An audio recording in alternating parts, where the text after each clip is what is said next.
And, of course, Joe Hamilton from Sklavos MMA as we take a look at our tale of the tape tonight. The age advantage to Joe Hamilton, even on the height, half-pound weight difference, even on the reach. How does this one play out? How does Regivaldo rebound? We are about to find out as we go inside the cage with cage announcer Britt Talbert. Ladies and gentlemen, here we go. Our first professional bout of the evening. It will consist of 3 5-minute rounds in the Front Street Fights bantamweight division.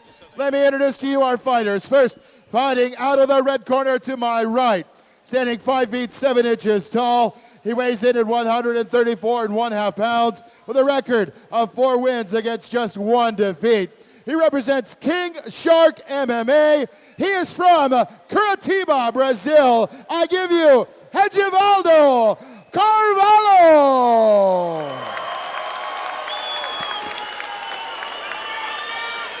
His opponent across the ring in the blue corner, standing 5 feet 7 inches tall, weighs in at an even 135 pounds. He comes in with an unblemished record of 2 wins against no defeats. He represents Sklavos MMA from Twin Falls, Idaho. I give you Joe the Manwich Hamilton. Our referee in charge of the action tonight is Roland Day. Here we go. All right, strap in, Mitch. Here we go. Our first pro fight of the night. Regivaldo Carvalho taking on Joe Hamilton. Definitely a bigger, brighter mood here from Regivaldo to start. Going for an early front kick there. Absolutely. A lot of smiles. Wow. Both of them ducking a couple right hands. You got to love this. Front kick counter by right there by Regivaldo there. You got to love the having some trunk issues there for Regivaldo. Not letting that... Joe didn't give him any quarter on that one. Nope. Regivaldo has double underhooks, which is advantage, but Joe swam in for that. Look for a trip. Joe can cut his hips in and do an inside trip. But Regivaldo's doing a pretty good job winning the clinch war right now. He's got good head position as well, good head pressure. There's and that again, inside trip. you gotta love the early attitudes by both of these fighters, really kind of enjoying to see what they wanted to throw out early, really kind of acknowledging just how good each one of them are.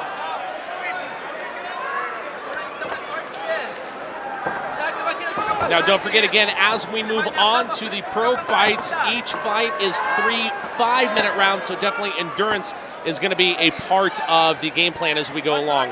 Joe did a good job of switching this out, but, you know, Regivaldo's got a really good underhook, and he's got that cross hip with his left arm. He's got a good control there, so, you know, even though his back's to the cage, he's not really at a huge disadvantage right now.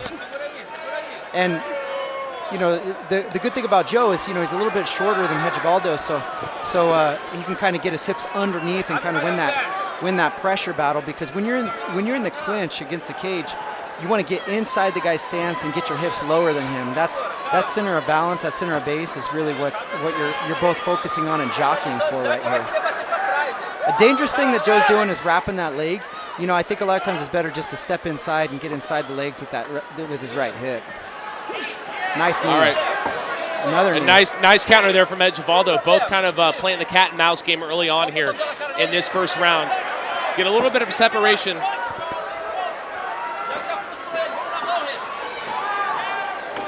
Nice double leg. A good duck there by Joe Hamilton, able to take him down. And again, going back to what we saw from Regivaldo's last fight, even though he gets taken down, almost is able to get some sort of chokehold there. Kimura right here. But not quite as successful as his last fight. Again, as Mitch mentioned, going for the Kimura, but a good counter by Joe Hamilton, looking to go for the back position. Look for the back. Going for a rear naked choke, which is what did Regivaldo in last time. Joe's doing a good job, you know, just kind of staying in positional, but Regivaldo's being smart, putting his back against the cage. He needs to keep his back against the cage and wall walk back up. Again, we are in our first round between Regivaldo Carvalho and Joe Hamilton. Joe Hamilton, you see there in pretty much the all-black trunks. Regivaldo got a little bit of the yellow on his trunks there. Probably a little shout-out to his native Brazil there. Again, each round now goes up to 5 minutes in length.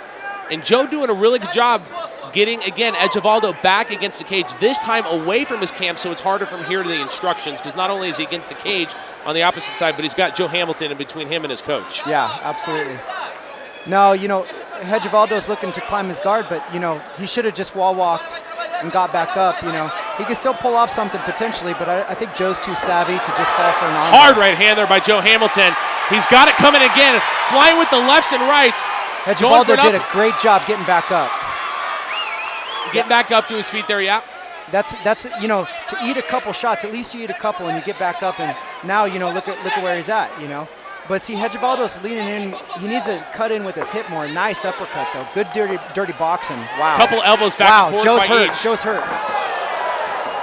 Taking that hard left elbow there. He's definitely on the defensive right now as Regivaldo goes for the takedown. Again, Joe pressing him up against the cage, getting a little bit of a slam there, trying to lock in that arm, and really probably, as you said, whatever was the injury he has sustained from that right elbow from Regivaldo, just trying to get him to slow down for a couple of minutes. Yeah, a lot of times when you're in really good shape, like both these guys are, if you get that little flash knockout or whatever, you recover very fast. So, Joe recovered and he's fine now, but, he got clipped with that elbow. It's that one instance that can change the entire landscape of the entire fight. Absolutely. Hard left and right there, knocks Joe down to the ground. Joe able to duck under. Again, you got to wonder how much damage did that right elbow do. As you can see, a couple of hard shots, not knockout quality punches, but a couple of hard shots from Regivaldo sent Joe straight down to the ground. And Joe complaining about something right now. It's it could be cumulative, so they can really accumulate, and by the end of the fight, you keep testing that chin, and you're going to start to zero in on stuff. And all right, we're down to the final couple seconds of round number one, and there we go. We have reached the end of round number one between Joe Hamilton and Regivaldo Carvalho. How would you score this one if you were a judge right now? How do you see this first round going to who? As we watch some of the replays here, Regivaldo going for a right shot there. Joe able to duck under, get him down to the ground, and this is where they tried to figure each other's ground game out. No, it's a very even fight, very even, but I would say just because of the amount of takedowns that Joe was able to score, that would give him the 1 point advantage for winning. Like I said, that's just my opinion. Regivaldo did some really good stuff, but I think you'd have to agree that most of the fight, he was defending Joe Hamilton's game. Somewhere in here, as we mentioned, it was a right elbow. That left shot and that right shot was what we saw towards the end of round number one.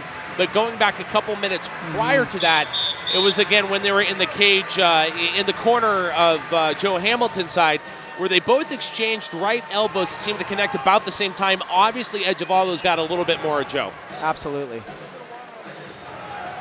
This is a very evenly matched fight.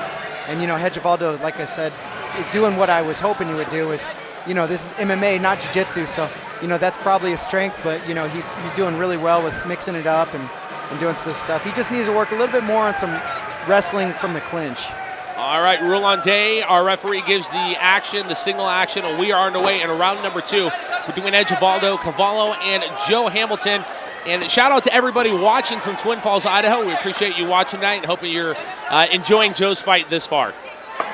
Regivaldo's, really committed a lot to his hands, but he's susceptible to those takedowns, and Matt Jones keyed in on that early, so, he's... Both seem to be a little more hesitant in this second round, early going, kind of waiting for somebody to make that next move. I saw a body shot. You don't see a lot of those. Hard left kick there. Joe got a little block on that, but again. Out the back door. Watch the armbar. Watch the armbar. Watch the armbar. Oh, he's got the armbar locked in. He tapped right away. It is over just like that. And Regivaldo knows it. Just like that. We talked about how a punch can change the entire landscape of a fight like that. He got that left leg kick that knocked Joe to the ground, but the smarts with Joe Hamilton to roll through that takedown, escape out the back door like you mentioned, and in an instant, you're going to see it right here, locking that armbar. Regivaldo's going to go for this left leg kick. The foot kind of catches there. Joe ducks. Regivaldo goes in to lock in some sort of chokehold. He tried to come out the back door, and then he left his arm in there. That's just a big mistake. And Joe's going to capitalize on that every time. And instantly like that, Joe Hamilton picks up the win there. Regivaldo goes 0-2 at Front Street Fights, and Joe, the man-wich Hamilton, with a win out of nowhere, is now 3-0 as a pro 8 overall, including 5 AMI wins. This guy has not lost a fight yet, and the way this is going, he has got a bright future ahead of him. Joe did an amazing job. You know, he comes from an amazing camp, Skalavos. See Carl Sklavos in the cage there. And, you know, Carl trained me when I fought MMA over a decade ago before his team Skalavos. And, you know, I was very well prepared, and I won all 3 of my fights. And, you know, Joe is just, you know, he continues to progress. He continues to get better. And, you know, he did everything in that fight. He did takedowns. He did ground work. He had good stand-up exchanges. You know, he exhibited every facet of MMA. And we talked about, you know, the elbow that Joe took, the damage that it took. He was taking, again, hard shots. Any shot you take inside that cage is a hard shot regardless. But some shots are designed to be harder than others. And you would expect to inflict more damage. And a couple of those shots that Joe took, really you don't seem to think may have been knockdown worthy. Right. So to be able to be battling some sort of head injury that he was dealing with in that fight, and to be able to roll through it and have the wherewithal to lock in that armbar when it's just sitting right there like the ball at the goal line there. Yeah. As we saw in the Super Bowl, the fumble recovery to the touchdown. Making football analogies tonight. This one is all but official, and we're going to head back inside the cage for the announcement with cage announcer Britt Talbert. All right, ladies and gentlemen, we have a winner at 47 seconds of the second round via tap out, via long arm bar. He stays perfect and improves his record to 3-0. It's Joe the Manwich Hamilton. Again, nice round of applause for Regivaldo Carvalho. Comes up here to Boise from Brazil. Comes up here, second time he's been on Front Street Fights. Let's have a word here with our winner, the Manwich. It happened awful quick. Were you waiting for that? No. It just came to you? I'm not a submission fighter, you know. I was just looking for the grind, just looking to beat him up, but you stick your arm in there, I'm going to try to rip it off. It was there. You must have had it good because he tapped pretty quick. Yeah, I mean, it was deep. He left that arm there a little too long. It was right in the right spot. It was deep. Not much you can do about that. We know this doesn't happen without help. You come up here from Twin Falls representing Sklavos. Who do you want to thank here tonight? I got so many people to thank, my family, friends, my trainer, my team. These guys are awesome. Carl Sklavos, I mean, all the time they commit to me. This is a culmination of all their time and effort. You know, I'm just the one out here enacting it. It's all them. I can't thank them enough. Okay, then I want to ask every fighter that wins, what's next? What's on the horizon for you, Joe? I say yes to whatever my manager and my people say for me, so that depends on what they got, you know, whatever. We're ready to go. Our friends at bodybuilding.com got a nice swag bag for you. Ladies and gentlemen, from Twin Falls, Idaho, it's Joe the Manwich Hamilton.